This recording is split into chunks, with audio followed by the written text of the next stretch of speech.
Good morning everyone friends, आप सभी को इस प्लेटफॉर्म पर जुड़ने के लिए वेलकम है। फ्रेंड्स, हम लोग पढ़ रहे हैं acid base and salt. Acid base and salt में हम लोग फर्स्ट क्लास को कंप्लीट कर चुके हैं, सेकेंड क्लास को भी कंप्लीट कर चुके हैं और आज हम लोग थर्ड क्लास को कवर करेंगे। थर्ड क्लास में ज़्यादा कुछ हम लोग पढ़ने वाले नहीं हैं, बल्कि आज की क्लास में हम लोग पीएच स्केल के बारे में ही डिस्कस करेंगे। पीएच स्केल से क्वेश्चन से पूछा जाता है और इसको समझना बहुत ज़रूरी है, क्योंकि यदि आप लोग पीएच स्केल को नहीं समझ पाएंगे ना तो ये चैप्टर ही अधूरा अधूरा सा लगेगा, क्योंकि ये चैप्टर जो डिपेंड करता है यही पीएच वैल्यू पे डिपेंड करता है। दूसरी बात हम लोग ये समझेंगे कि एक स्लाइड हम आप लोगों को देंगे जिसमें कुछ पीएच वैल्यू लिखा है, 12 पीएच वैल्यू लिखा है और वो बहुत ही इंपॉर्टेंट है, क्योंकि एग्जाम में कई बार पूछा हुआ भी क्वेश्चन है और कई बार पूछ भी लिया जाता है। इसलिए आप ज़्यादा कुछ नहीं, जो एक स्लाइड देंगे उसको आप लर्न कर लीजिएगा। पीएच वैल्यू आप लोगों का 10th के लिए कंप्लीट हो जाएगा। फ्रेंड्स, तो पीएच स्केल को समझने से पहले हम थोड़ा सा हिस्ट्री में जाते हैं, थोड़ा सा, ज़्यादा नहीं, थोड़ा सा हिस्ट्री में जाते हैं। पीएच वैल्यू को जो फॉर्म किया था, जो बनाया था, वह एक साइंटिस्ट थे, सोरेनसन। साइंटिस्ट का नाम था सोरेनसन।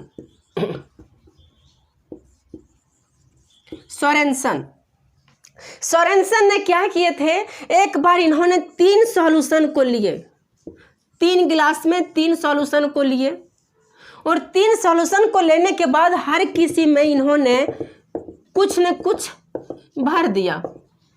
फर्स्ट में इन्होंने लिया HCl, नींबू के रस को, यानी लेमन जूस।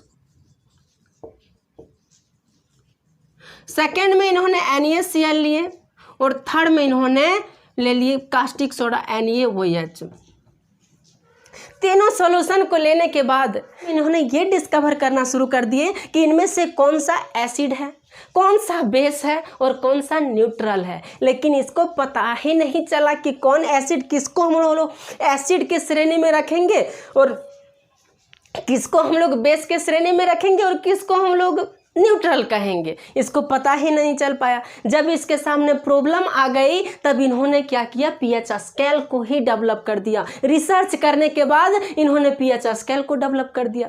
हम लोगों के पास यदि कोई प्रॉब्लम आती है तो हम लोग उसको छोड़ ही देते हैं। मान ले कोई लड़का चाहे कोई लड़की ही किसी क्लास में फेल कर जाती है तो पढ़ना ही छोड़ देती है, कोई एक सब्जेक्ट में फेल कर जाता है तो पढ़ना ही छोड़ देता है। लेकिन ऐसा नहीं होना चाहिए ना, उसको प्रॉब्लम को फेस करो। ये जरूरी थोड़ा नहीं कि आज हम फेल हुए तो कल भी फेल होंगे, उसके पीछे और मेहनत करेंगे ताकि कल भी हमें सक्सेस मिल पाए। लेकिन यहाँ जो है ये भी वही किया, जब इसे फेल हुई, इसको इन्होंने आइडेंटिफाई नहीं कर पाए, तब इन्होंने इस पर रिसर्च करना शुरू कर दिया और रिसर्च करने के बाद इन्होंने एक पीएच स्केल को डेवलप कर दिया, जिसकी वजह से दुनिया में इसका नाम पूरा फेमस हो गया। और आज हम लोग सोरेनसन को पढ़ते हैं, एक साइंटिस्ट के रूप में पढ़ते हैं ना कि पीएच स्केल को किसने फाउंड किए, किसने डेवलप किए, तो यही सोरेनसन ने। जब एक फेल लड़का, एक अनसक्सेस लड़का, इन्होंने क्या किया, पीएच स्केल को डेवलप कर दिया और आज हम लोग बुक में इसको पढ़ते हैं और इसके कॉन्सेप्ट पर हम लोग बहुत कुछ का स्टडीज करते हैं, बहुत कुछ बनाते हैं। लेकिन हम लोग यदि फेल होते हैं तो हम लोग क्या करते हैं, उससे ही छोड़ देते हैं। यदि फेल हुए तो दूसरा रास्ता भगवान देंगे, एक रास्ता बंद हुआ तो क्या हुआ, दूसरा दरवाजा हम लोगों के लिए खुला है। इसलिए कभी भी यदि जिंदगी में अनसक्सेस मिली, असफलता मिले, तो उससे आप कभी निराश मत होइएगा, क्योंकि हो सकता है कि इस कदम पर आपको हार मिली है, भगवान आपको और ज़्यादा देना चाहता हो, दूसरा कदम पर आप लोगों को और ज़्यादा कुछ महानता मिले, ऐसा हो सकता है। इसलिए आप लोग यदि सक्सेस होते हैं, कहीं असफल होते हैं, तो उसके लिए टेंशन मत लीजिए, समझे। तो यहाँ पर जब इन्होंने सॉल्यूशन को डेवलप किया, नहीं पता कर पाया, तब इन्होंने स्केल को डेवलप किया और इस स्केल में इन्होंने वैल्यू रखा 0 to 14 तक। 0 to 14 तक इन्होंने वैल्यू रखा इस स्केल में। लेकिन यह स्केल जो है सो 2 पार्ट में डिवीजन हो गया था। 2 पार्ट में डिवीजन हो गया, यानी 2 भाइयों में बट गया। एक भाई का नाम क्या था, तो एक भाई का नाम एसिड था और एक भाई का नाम बेस था। एक एसिड में और एक बेस में डिवीजन हो गया। एक एसिड में और एक बेस में डिवीजन हो गया, एसिड और बेस में। अब एसिड और बेस में डिवीजन हो गया, इसका अर्थ सेंस क्या है, यहाँ पर देखा गया कि दो भाइयों के बीच में बंटवारा हो गया। फर्स्ट भाई जो एसिड था इसको 0 से लेकर के 6 तक इसको मिल गया, यहाँ से यहाँ तक का हिस्सा एसिड को मिला। अब यहाँ से 8 से लेकर के 14 तक का हिस्सा किसको मिल गया? बेस को मिल गया। बट यहाँ पर जब दो भाइयों का बंटवारा हुआ ना, तो इसकी माँ को ना तो एसिड की ओर रखा गया ना तो बेस की ओर रखा गया। बूढ़ी माँ होती है ना, तो यहाँ पर जब दो भाइयों के बीच में बंटवारा हुआ तो यहाँ पर इसकी माँ को ना तो एसिड की ओर रखा गया ना ही बेस की ओर, और इसकी माँ जो है सो उदास हो गई। यह इसकी माँ उदास हो गई। तो 7 को हम लोग उदासीन कह देते हैं, और ये एक तरह का न्यूट्रल होता है। ये याद करने के लिए थोड़ा सा सेंस है, यदि आप इसको लगाइएगा तो न्यूट्रल हो गया, 7 को न्यूट्रल कर दिया गया। तो यहाँ पर देखिए, गौर से देखिएगा तो 0 से 6 तक एसिड है, 8 से 14 तक बेस है।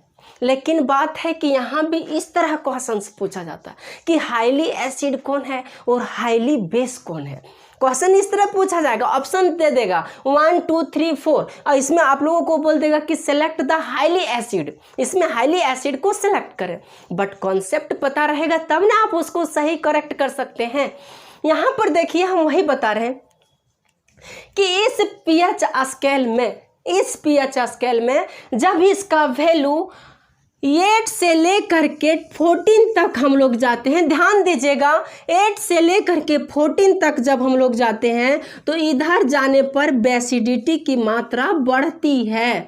क्या होता है? बेसिडिटी की मात्रा बढ़ती है। इधर बेसिडिटी बढ़ती है, बेस इंक्रीज करता है। जब हम लोग 8 से लेकर के 14 तक जाते हैं तो इधर बेस की मात्रा बढ़ती है, बेसिडिटी बढ़ती है। That means I can say that 8 is lower than 14, यानी 8 जो है यह कम बेस होगा 14 के कंपेयर में। 8 का पीएच वैल्यू 8 है, इसका पीएच वैल्यू 8 है, इसका 9 है, 10 है, 11 है, 12 है, 13 है, 14। तो 2 थिंग्स हम लेते हैं, कोई भी 2 थिंग्स ले लेते हैं, कुछ भी। मान ले फर्स्ट थिंग्स का पीएच वैल्यू 8 है, सेकेंड थिंग्स का पीएच वैल्यू 14 है। इसमें से आपको ये क्वेश्चन पूछ देगा कि बताइए कि इसका पीएच वैल्यू सबसे ज़्यादा बेसिडिटी कौन है, सबसे ज़्यादा बेस कौन है, या सबसे ज़्यादा क्षारक कौन है। लार्जेस्ट बेसिडिटी ऑफ दिस क्वेश्चंस, यहाँ पर ध्यान दीजिए कि इन क्वेश्चन में सबसे लार्जेस्ट बेसिडिटी कौन है।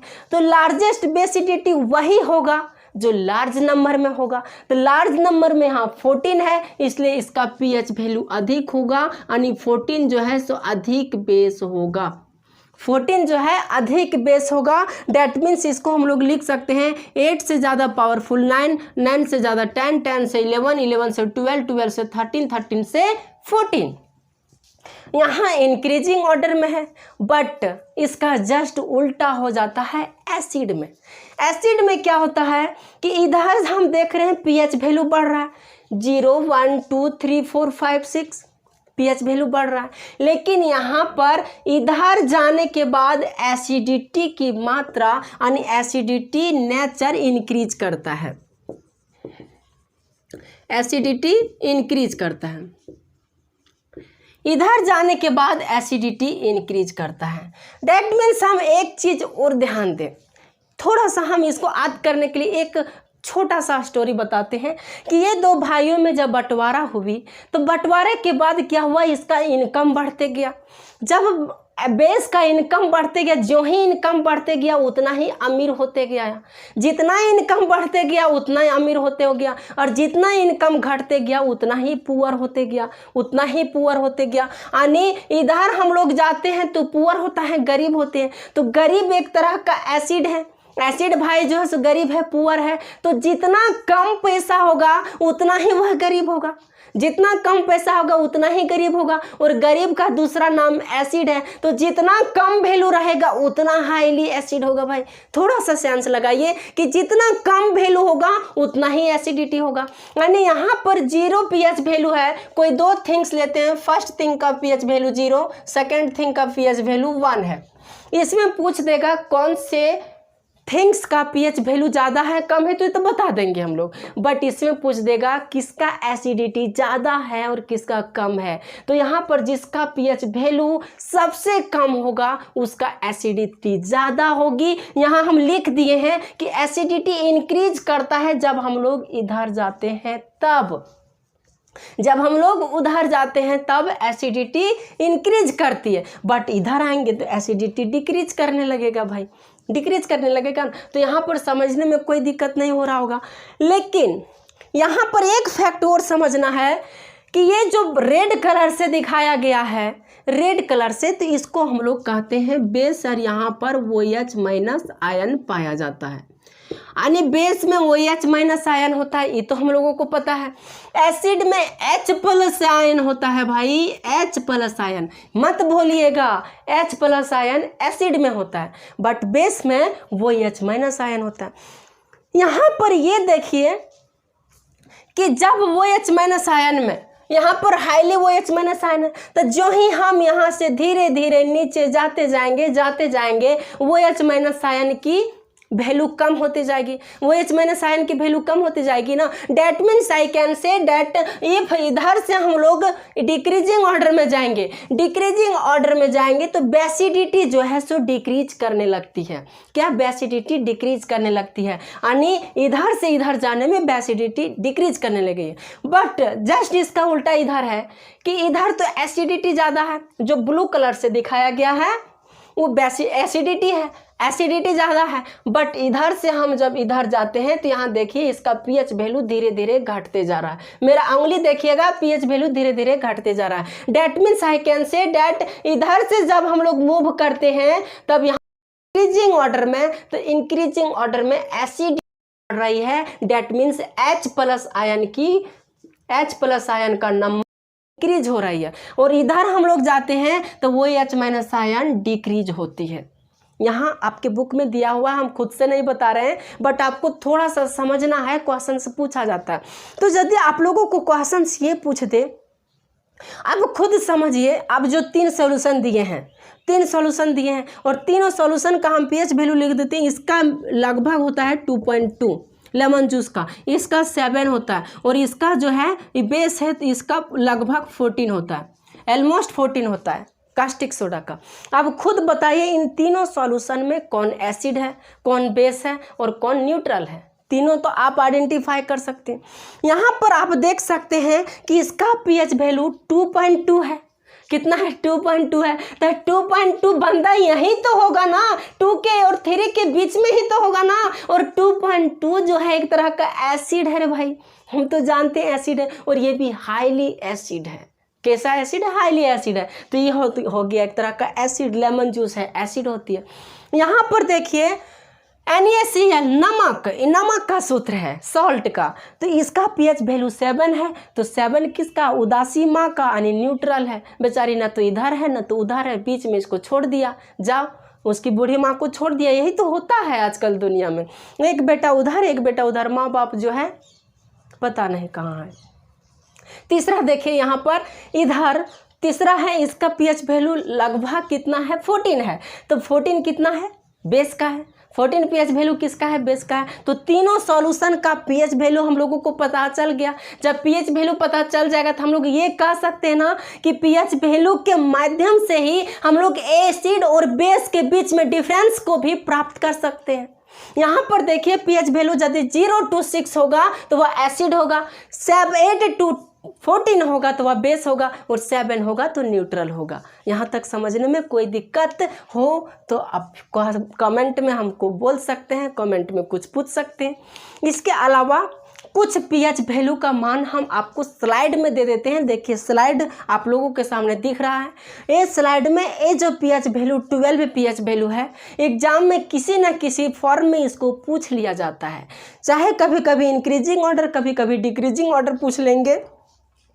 या तो कभी कभी एक कुछ सब्सटेंस ही लिख लेंगे कि लेमन का जूस का पीएच वैल्यू कितना होता है, सलेवा का पीएच वैल्यू कितना होता है, वो सब पूछ लेता है। तो आप जो है इसको लर्न कर लीजिए, क्योंकि एग्जाम में इससे क्वेश्चन से पूछा जाता है। तो आज की क्लास को हम यहीं पे ड्रॉप करते हैं। आज लंबी क्लास हम नहीं ले पाए क्योंकि थोड़ा टाइम कम है और ऑफलाइन क्लासेस भी मुझे लेनी है। चलिए, thank you very much, have a nice day, bye bye.